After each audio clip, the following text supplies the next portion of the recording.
Okay बच्चों, तो आज इस लेक्चर में हम लोग अब पढ़ने वाले हैं किसी कंपाउंड का परसेंट कंपोजिशन कैसे कैलकुलेट किया जाता है, परसेंटेज कंपोजिशन क्या होता है। So this we are going to see in this lecture. As we know कि किसी कंपाउंड में कम से कम बच्चों दो तो एलिमेंट होते ही होते हैं। Compound are strictly molecules. तो किसी मॉलिक्यूल में जो परसेंटेज कंपोजिशन होता है इस of its all individual elements or constituents, so that percentage composition is very important and very easy. So let's see क्या है ये।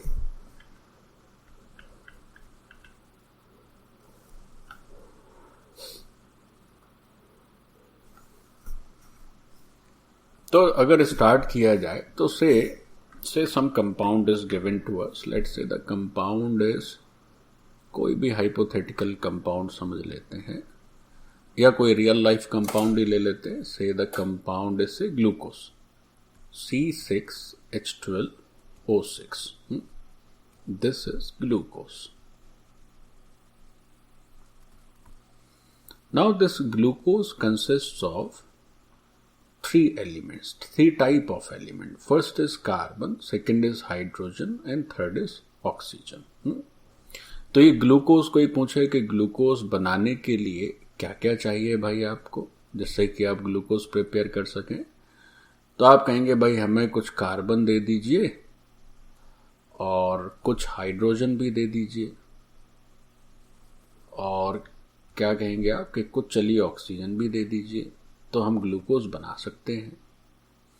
तो कोई कहे नहीं नहीं ऐसे मत बताओ देहातियों की तरह, ये बताइए कि आपको कितना हिस्सा कार्बन चाहिए, कितना पार्ट हाइड्रोजन चाहिए और कितना पार्ट ऑक्सीजन चाहिए। आप इस तरह से बताइए, क्लियर बताइए कि इससे अगर मैं आपको 100% अमाउंट दे रहा हूं तो how much percentage of that amount या how much mass percent of that amount you require carbon, how much percentage you require hydrogen and of that how much percentage you require oxygen. तो आप कहेंगे ओ अच्छा ऐसे बताना है, अच्छा चलो सोच के बताते हैं। तो सोचना नहीं है बच्चों, देखो उसका एक तरीका है। कोई पूछे कि कार्बन परसेंटेज क्या है यहां पर, कोई पूछे कि हाइड्रोजन का परसेंटेज क्या है यहां पर, या ऑक्सीजन का परसेंटेज क्या है, तो you need not to worry, it's very easy. और कंस्टिट्यूएंट के इंडिविजुअल परसेंटेज को जब आप कैलकुलेट करेंगे and if you add all of them you will definitely get 100%, है ना, क्योंकि इसका कुछ हिस्सा कार्बन है, कुछ हाइड्रोजन, कुछ ऑक्सीजन। तो कैसे करना है, कैसे करना है देखें। तो बच्चों एक फॉर्मूला याद रखना है, वो फॉर्मूला परसेंटेज का सिंपल सा फॉर्मूला है, बचपन से पढ़ते आए, उसी को आज यहाँ केमिस्ट्री में यूज करना है परसेंटेज कॉम्पोजिशन में। तो फॉर्मूला क्या है? फॉर्मूला है कि अगर इस तरह से बात हो कि percentage of an element, percentage of an element, कई बार बच्चों परसेंटेज अकेला ना लिखकर उसके साथ मास वर्ड का भी यूज कर देते हैं। तो कोई परसेंटेज कहे या मास परसेंटेज कहे, एक ही बात। तो मास percentage of an element, okay. So what is this? तो बहुत easy, this is mass of an element, this is mass of an element divided by total mass of the compound। अब total mass को बच्चों molecular mass भी कहते हैं, है ना। तो मास ऑफ एन एलिमेंट, जैसे कार्बन का मास परसेंटेज चाहिए या कार्बन का परसेंटेज चाहिए, तो आप क्या करेंगे, कार्बन का मास लिखेंगे और डिवाइडेड बाय टोटल मास। तो मास क्या है? वो मास है इस मॉलिक्यूल का, इस कंपाउंड का mass. So that is division में आ जाएगा molecular mass of compound into 100 into 100। So that's the percentage that is asked. तो अगर किसी भी एलिमेंट का मास परसेंटेज चाहिए बच्चों या परसेंटेज चाहिए, तो आपको एकदम नहीं घबराना है। आप क्या करेंगे, कैसे कैलकुलेट करेंगे, उस एलिमेंट का मास लिखेंगे डिवाइडेड बाय टोटल मास लिखेंगे और मॉलिक्यूलर मास लिखेंगे और 100 से मल्टीप्लाई कर देंगे. So you are going to have the percentage amount या परसेंटेज और mass percentage of that particular element. ऐसे सबके लिए करते जाएंगे तो सबके इंडिविजुअल मास परसेंटेज आ जाएंगे, वही मास परसेंटेज कॉम्पोजिशन हो गया. चलो करके देखते हैं, जरा ग्लूकोज में ही करके देखते हैं कैसे होगा, सबका इंडिविजुअल कैसे कैसे लिखते हैं. देखो तो भाई बात कर रहे हैं ग्लूकोज की. तो ग्लूकोज का सबसे पहले तो चलो मोलर मास लिख लेते हैं या मॉलिक्यूलर मास लिख लेते हैं. मोलर मास क्या एक ही बात है. मोलर मास एक मोल का मास हो जाता है, ग्राम में लिखा जाता है. और बच्चों मॉलिक्यूलर मास एक मॉलिक्यूल का मास होता है, एएमयू में लिखते हैं. तो चलो मॉलिक्यूलर मास ही लिखते हैं. तो ग्लूकोज का मॉलिक्यूलर मास वैसे पीछे की क्लासेस में हम लोग कैलकुलेट कर चुके हैं, फिर भी चलो एक बार कर लेते हैं. 12 एएमयू कार्बन का एक एटम, 6 एटम थे तो 6 से मल्टीप्लाई हो गया.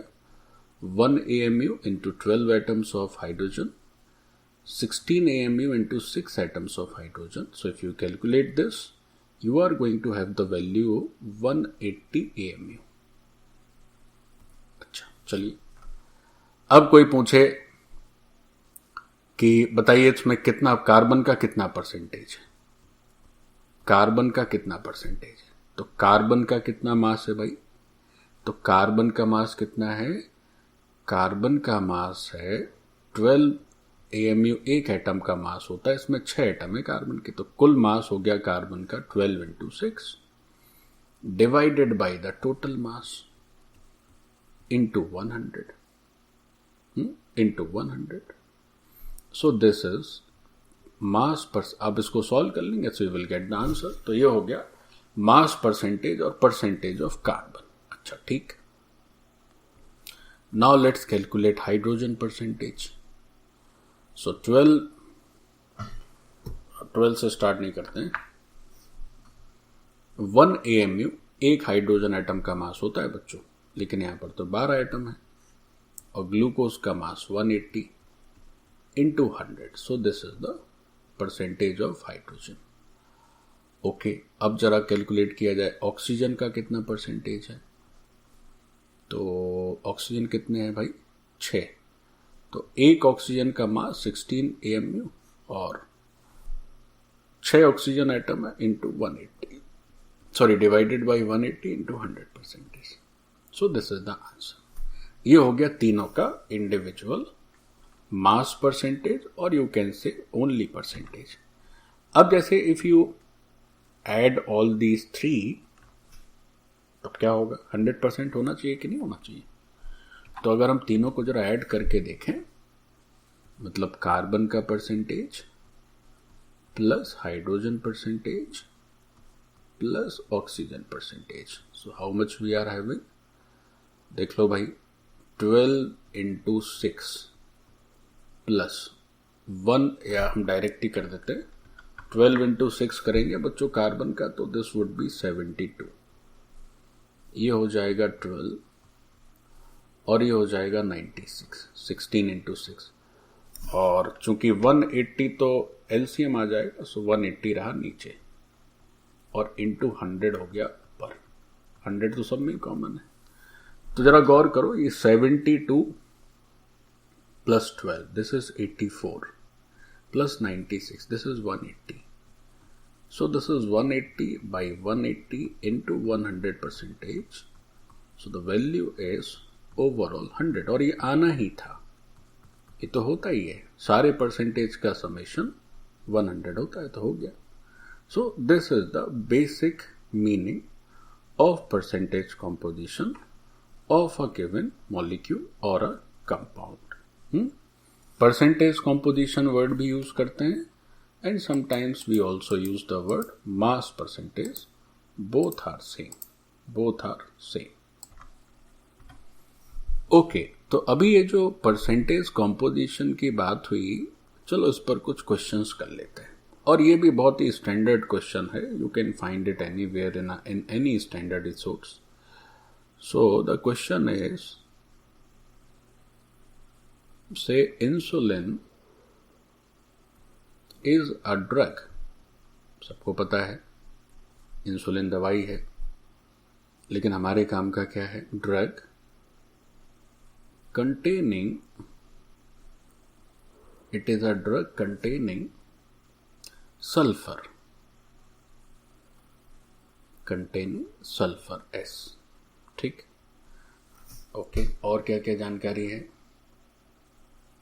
If mass percentage of sulfur in insulin is say 3.2%, अगर मास परसेंटेज सल्फर का इंसुलिन में 3.2% है तो क्या करना है भाई? Find minimum molecular mass, minimum molecular mass of insulin, ऐसा कुछ पूछा हुआ है, minimum molecular mass of insulin. अब बच्चों ये थोड़ा सा ट्रिकी क्वेश्चन है। क्यों ट्रिकी है जरा समझें। देखो, एक बार समझ आ जाएगा तो बहुत आसानी से आप इस तरह के और भी क्वेश्चंस कर सकते हैं, बट इसको समझना जरूरी है। इंसुलिन में पाया जाता है सल्फर, ऐसा कह रहे हैं, और सल्फर का मास परसेंटेज 3.2% है, ये भी कह रहे हैं। लेकिन समस्या ये है कि इंसुलिन का फॉर्मूला तो दिया नहीं, और हम लोग इतने बड़े डॉक्टर हैं नहीं कि इंसुलिन का फॉर्मूला जानते हैं। तब क्या करें? तो अगर फॉर्मूला ही दे दिया जाए तो फिर इस जानकारी की जरूरत ही कहाँ है?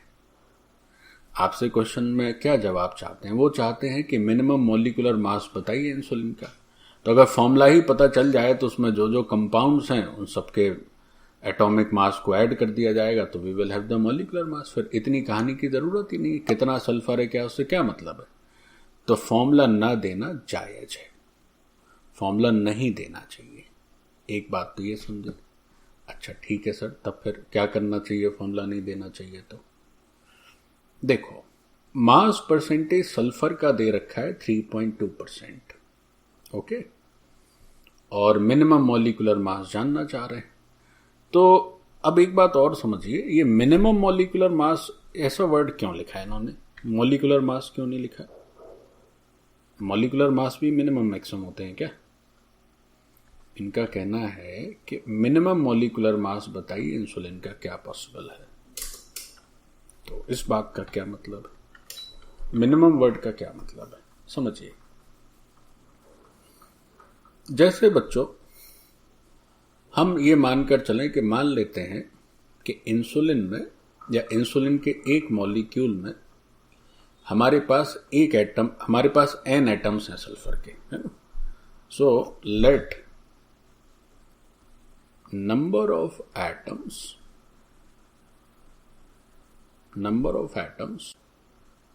of sulfur in one molecule of insulin, let this number is n, यानी एक मॉलिक्यूल इंसुलिन का है तो उसमें सल्फर के n एटम्स हैं। अच्छा ठीक, बात समझ आ गई। अब इस मिनिमम मॉलिक्यूलर मास का बच्चों ये मतलब होता है, कैसा हो सकता है कि इंसुलिन का ऐसा होता हो कि इंसुलिन में सल्फर के एटम्स चेंज हो सकते हो, तभी तो मिनिमम की बात की है। यानी कि मॉलिक्यूलर मास वेरी हो सकता है करता हो, ये भी इंसुलिन है, वो भी इंसुलिन है, ये भी इंसुलिन है, वो भी इंसुलिन है, हो सकता है 3-4 टाइप के इंसुलिन होते हो। एक कॉमन स्टूडेंट कैसे सोचेगा इसको? अच्छा, तो फिर मिनिमम मॉलिक्यूलर मास की बात हो रही है, इसका मतलब है कि सल्फर के हमने लिखा है कि n एटम्स होने चाहिए, माना कि n एटम्स है। तो अगर मिनिमम मॉलिक्यूलर मास है तो n की जो मिनिमम वैल्यू है, यानी कम से कम कितने सल्फर होने चाहिए? तो फिर आप कहेंगे सर कम से कम एक तो होना ही चाहिए, एक से कम तो हो ही नहीं सकता है। कोई भी सबसे छोटा भी उसका जो मॉलिक्यूल होगा, अगर वो कह रहे हैं कि उसमें सल्फर प्रेजेंट है तो सल्फर दिखना चाहिए, और दिखना चाहिए तो कम से कम एक तो दिखेगा ना भाई। तो यही मतलब है बच्चों, मिनिमम मॉलिक्यूलर मास का मतलब ये हुआ कि आपने जो नंबर ऑफ एटम सल्फर के n अज्यूम करके रखे हैं, आप उस n को 1 कर दीजिए। तो ये बड़ा काम का टर्म है मिनिमम, तो समझें। तो अगर बात मिनिमम मॉलिक्यूलर मास की है, अगर बात मिनिमम मॉलिक्यूलर मास की है, तो जो n है वो n को कर दीजिए 1। मतलब कितना भी छोटा मॉलिक्यूल हो जाए तो कम से कम एक सल्फर तो रहेगा ना उसमें, और सबसे छोटा जो मॉलिक्यूल होगा उसमें एक सल्फर रहेगा। बड़ा है तो नंबर ऑफ सल्फर हो सकता है बढ़ जाए। अच्छा, एक बात ये समझ में आ गई, मिनिमम मॉलिक्यूलर मास से n का मतलब 1 हो गया, ये बात समझ गया। चलो, अब मिनिमम मॉलिक्यूलर मास बताना भी है, तो देखो कैसे बताओ। सल्फर का जो मास परसेंटेज है वो कैसे कैलकुलेट किया जाएगा? तो आप लिखेंगे सल्फर का मास, तो सल्फर का एक एटम का मास होता है 32 AMU, और एक ही एटम है सल्फर का, और divided by total molecular mass. तो मॉलिक्यूलर मास जो मिनिमम मॉलिक्यूलर मास है, let's say that mass is x, और into 100%। So this is the mass percentage of sulfur which is given to us in the question, and that value is 3.2%. अच्छा, x क्या हो गया? x हो गया minimum molecular mass insulin का, ये हमने अज्यूम कर लिया, और इसी की वैल्यू हमें रिक्वायर्ड है ना। This x we required to find. अब बस सॉल्व कर दीजिए। Now you just solve.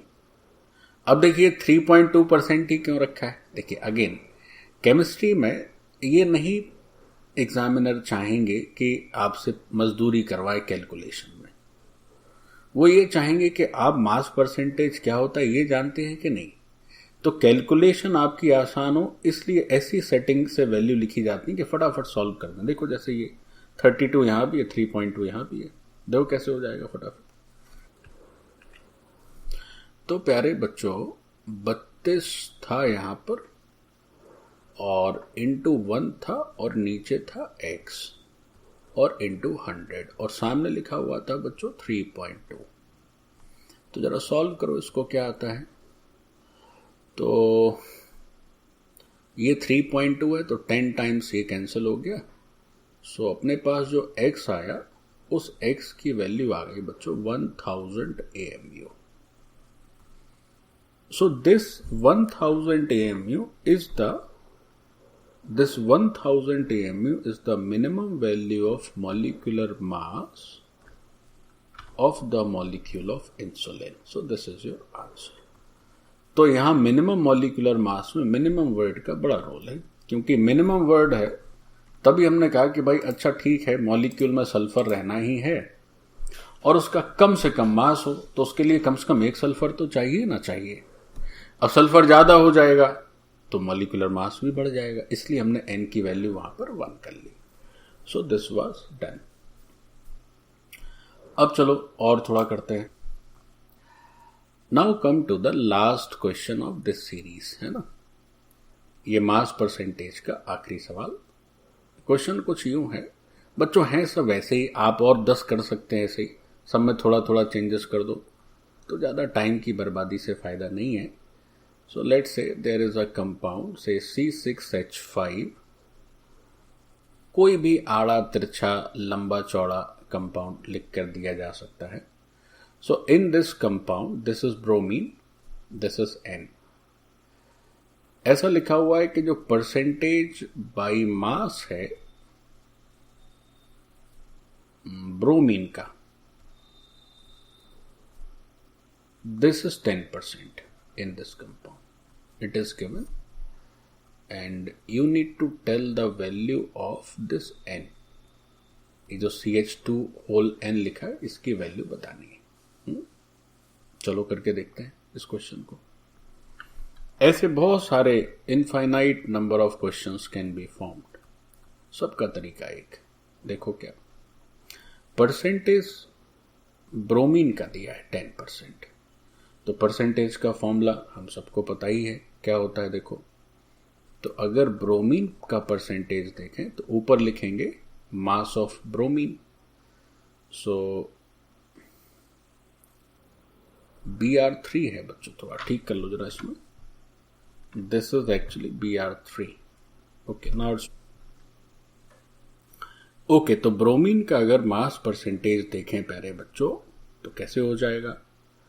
तो न्यूमरेटर में लिखा जाएगा ब्रोमीन का mass. So there are 3 atoms of bromine and atomic mass of bromine is 80 AMU। अच्छा, ठीक है। अब उसके बाद क्या करते हैं, नीचे तो कंप्लीट मास लिखते हैं मॉलिक्यूल का। So we are having 6 carbon, हर कार्बन का मास 12 AMU। फिर हमारे पास 5 हाइड्रोजन है, हर हाइड्रोजन का मास 1 AMU। फिर CH2 है, तो CH2 means carbon plus 2 hydrogen और ऐसे NCH2 है। और फिर ब्रोमीन है, सो 3 into 80। So this is the total mass of the molecule. अब परसेंटेज है, so you need to multiply by 100। So this is the volume percentage and its value is given as 10%. बस अब solve कर देंगे, so we will have the value of n. So numerator is 240 into 100 divided by, अब आप इसको solve करेंगे तो this would be 14n plus 317 and this is given as 10. तो बच्चों जब आप सॉल्व करेंगे, so I have this answer. So the answer is 148.8। अब n की वैल्यू हमें एक होल नंबर यहां लिखनी चाहिए, तो इसको थोड़ा सा राउंड ऑफ कर देते हैं। सो this is 149। This is 149। So this is the answer of this question. तो ऐसे बच्चों जो भी क्वेश्चन आए एकदम आसान, mass divided by the molecular mass into 100, so that is the mass percentage. So this is all over for this mass पर